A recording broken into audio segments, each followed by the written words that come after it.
तो खुदारा अदारों से इल्तिजा है कि इस चीज़ के ऊपर नज़रसानी करें।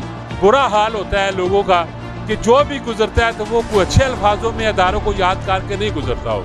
आपकी इज्जत हमारी इज्जत, ये आपका पाकिस्तान, ये हमारा पाकिस्तान, ये सबका पाकिस्तान। हमारा जब भी यहाँ से गुजर होता है तो स्मेल इस कदर शदीद किस्म की होती है कि अपने नाक पर हाथ रखना पड़ता है।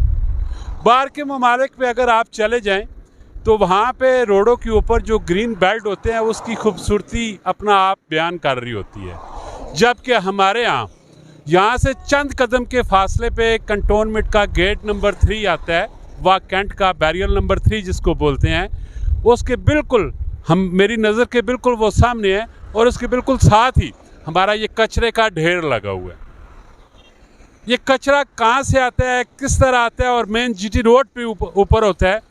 तो खुदारा अदारों से इल्तिजा है कि इस चीज़ के ऊपर नज़रसानी करें और जीटी रोड को साफ़ करें। यहाँ से लाखों करोड़ों लोगों का गुजर होता है और स्मेल से इस कदर बुरा हाल होता है लोगों का कि जो भी गुजरता है तो वो कोई अच्छे अल्फाजों में अदारों को याद करके नहीं गुजरता होगा।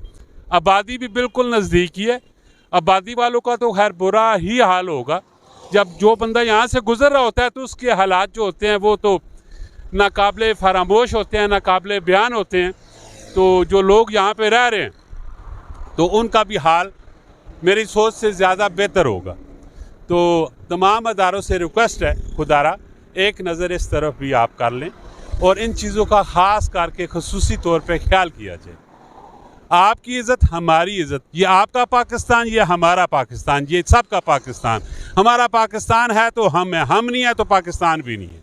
एक नज़र इस तरफ ज़रूरी है। अपना भी ख्याल रखें, पाकिस्तान का भी ख्याल रखें, अदारों का भी ख्याल रखें। मिलते हैं नेक्स्ट वीडियो में। बहुत सारा ख्याल रखिएगा। फ़ी अमान।